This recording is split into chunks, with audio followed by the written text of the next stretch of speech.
Center of dilation outside the image, lesson 10.2c.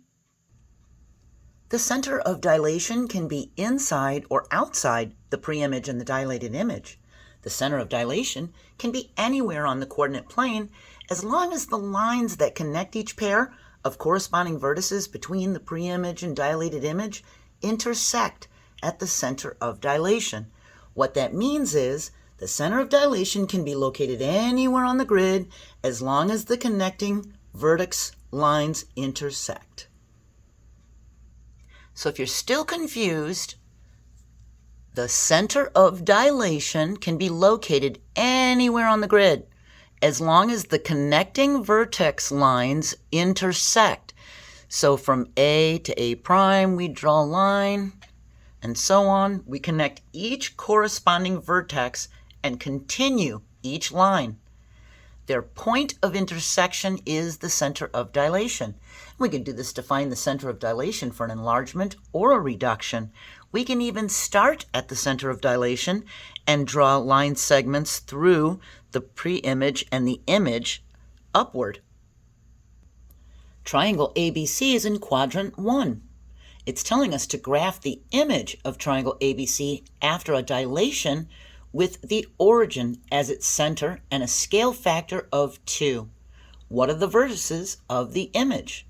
Well, we write down all of the ordered pairs for the vertices of triangle ABC, and we multiply each of the coordinates of the vertices of triangle ABC by 2. That's our scale factor. That's K. To find the vertices of the dilated image, we multiply a x value by 2 and get a 4, a's y value by 2 and get a 4. We do it for each one. Now that we have the ordered pairs for the vertices of triangle A prime, B prime, C prime, we can graph the image. We have all the ordered pairs for A prime, B prime, C prime. We plot them and connect them with line segments. The scale factor is 2. Triangle A prime, B prime, C prime is double the size of the preimage triangle ABC. Each line segment of triangle A prime, B prime, C prime is twice as long as the corresponding line segment of triangle ABC. Their angle measures are the same.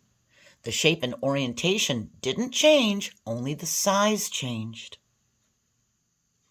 We can graphically check that we have drawn the image correctly by drawing line segments that start at the center of dilation, the origin.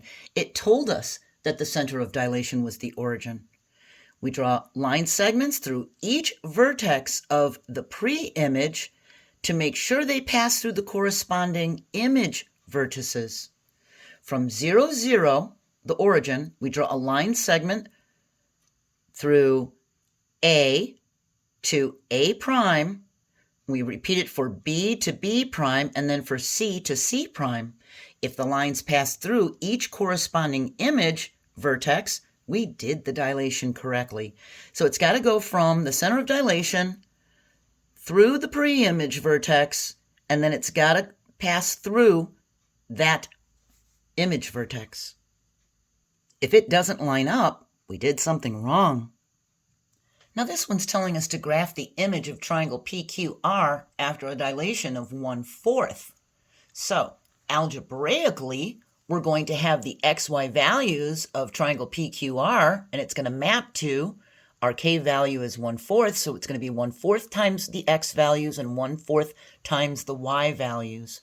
We write down what the ordered pairs are for P, Q, and R, and we multiply each of these values by 1/4, and we get the ordered pairs for P prime, Q prime, R prime.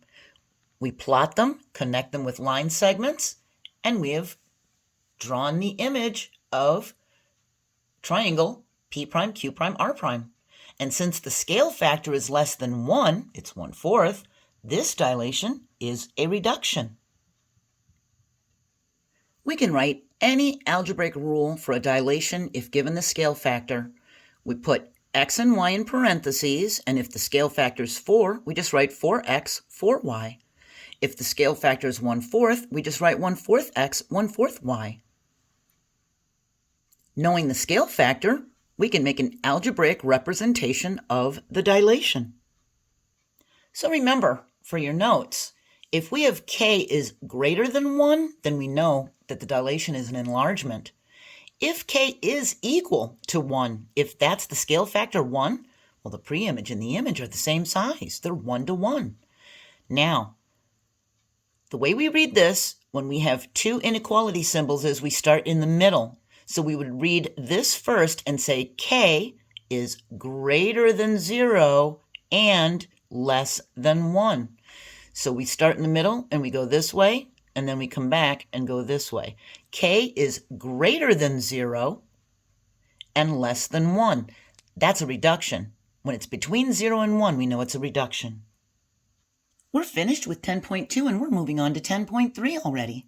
We're going to be talking about combining transformations with dilations.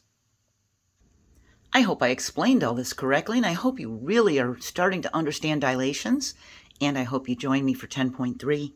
Bye.